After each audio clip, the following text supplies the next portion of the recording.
एक छोटे से गांव में गोविंद नाम का एक मेहनती किसान रहता था। उसका परिवार छोटा था, लेकिन उसके दिल में दया और इंसानियत का अथाह खजाना भरा हुआ था।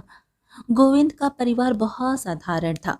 उनके पास एक छोटा सा घर था और वह अपने परिवार को पालने के लिए दिन रात मेहनत करता था। गांव में हर कोई उसकी ईमानदारी और दयालुता की तारीफ करता था।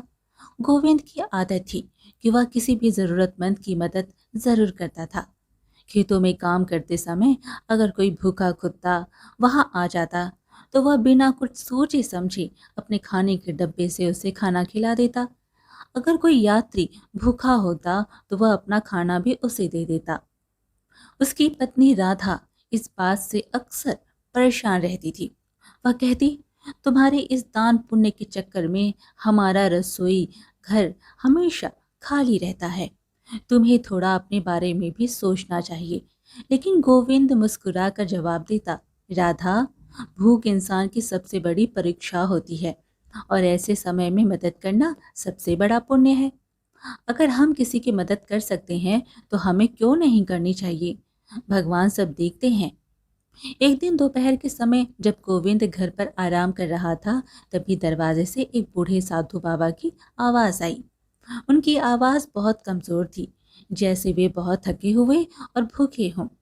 राधा ने उनकी आवाज सुनी, खिड़की से झांका और बड़बड़ाते हुए बोली, लो, अब यह भी आ गए। लगता है आज फिर रसोई खाली हो जाएगी। गोविंद ने उसकी बातों पर ध्यान नहीं दिया और दरवाजे की तरफ चल दिया। जब उसने दरवाजा खोला तो देखा कि साधु बाबा बहुत दुबले पतले और थके हुए थे। उनके कपड़े गंदे थे और चेहरा पसीने से लथपथ था। गोविंद ने तुरंत उन्हें अंदर बुला लिया। बाबा, कृपया यहाँ बैठिए, मैं आपके लिए थोड़ा पानी लाता हूँ। वह अंदर गया, एक लोटा पानी लाया और साधु को दे दिया। बूढ़े बाबा ने धीरे धीरे पानी पिया और चैन की सांस ली। उनके चेहरे पर शांति आ गई। साधु बाबा ने कहा, बेटा, मैंने 2 दिन से कुछ नहीं खाया। अगर तुम मुझे थोड़ा खाना दे सको तो मैं तुम्हारा बहुत आभारी रहूंगा। गोविंद दौड़कर रसोई में गया, लेकिन वहां जाकर उसने देखा कि सिर्फ 2 रोटियां ही बची थी, जो उसने खुद के दोपहर के खाने के लिए रखी थी। फिर भी बिना कुछ सोचे उसने दोनों रोटियां उठाई और वापस जाने लगा। राधा ने उसे रोक लिया। उसने गुस्से में कहा, तुम यह क्या कर रहे हो? यह रोटियां तुम्हारे लिए है। अगर तुम यह भी दे दोगे तो तुम क्या खाओगी? यह साधु किसी और के घर भी जाकर मांग सकते हैं, लेकिन हम भीख मांगने कहाँ जाएंगे? गोविंद ने उसकी बात ध्यान से सुनी और फिर कहा, भूखा पेट किसी का इंतजार नहीं करता। इन बाबा ने 2 दिन से कुछ नहीं खाया। अगर हम इन्हें खाना नहीं देंगे तो इनका क्या होगा? हमारे लिए भगवान कोई ना कोई इंतजाम कर ही देगा। राधा की आवाज तेज थी और साधु बाबा ने सब कुछ सुन लिया था, लेकिन वे शांति से बैठे इंतजार कर रहे थे। गोविंद ने अपनी पत्नी को गुस्से पर ध्यान नहीं दिया और वह साधु बाबा के पास गया और रोटियां उनके सामने रख दी। बाबा, कृपया इसे खाइए। हमारे घर में अभी यही सबसे अच्छा भोजन है। साधु बाबा ने कुछ नहीं कहा। वे इतने भूखे थे कि उन्होंने चुपचाप खाना खा लिया। फिर उन्होंने पानी पिया और शांति से बैठ गए। कुछ देर बाद जब साधु बाबा जाने के लिए उठे तो उन्होंने गोविंद को अपने पास बुलाया। उन्होंने अपने झोले से एक चमकता हुआ सोने का कटोरा निकाला और गोविंद को दे दिया। गोविंद हैरान रह गया।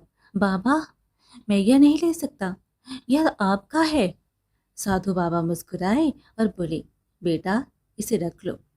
पिछले हफ्ते एक राजा ने मुझे यह कटोरा दान में दिया था, लेकिन मेरे लिए इसका कोई काम नहीं है।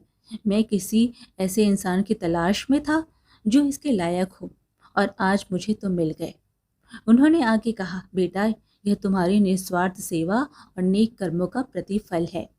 हमेशा याद रखना, मनुष्य की असली पहचान उसके कर्मों से होती है, क्योंकि कर्म ही सबसे बड़ा धर्म है। तुमने बिना किसी स्वार्थ के मेरी मदद की। अच्छे काम करते रहो। जब सही समय आता है तो भगवान हमें हमेशा इनाम देते हैं। तुम्हारी दया और अच्छे काम ना सिर्फ तुम्हें बल्कि तुम्हारे परिवार को भी शांति और खुशी देंगे। इस कटोरी को अपने पास रखो और इसे समझदारी से इस्तेमाल करना, लेकिन इसकी वजह से अपनी अच्छाई को कभी बदलने मत देना। यह कटोरा सिर्फ एक निशानी है जो यह याद दिलाएगा कि भगवान अच्छे कर्मों की कदर करते हैं। यह कहकर साधु बाबा वहां से चले गए। गोविंद उस कटोरे को हाथ में लिए उन्हें जाते हुए देखता रहा। उसकी आंखों में खुशी के आंसू थे। उसने खुद से वादा किया कि हालात चाहे जैसे भी हो, वह हमेशा दूसरों की मदद करता रहेगा। सच्चे मन से किए गए अच्छे कर्म कभी व्यर्थ नहीं जाते। जो व्यक्ति बिना किसी स्वार्थ के दूसरों की सहायता करता है, भगवान उसका फल किसी ना किसी रूप में अवश्य देते हैं।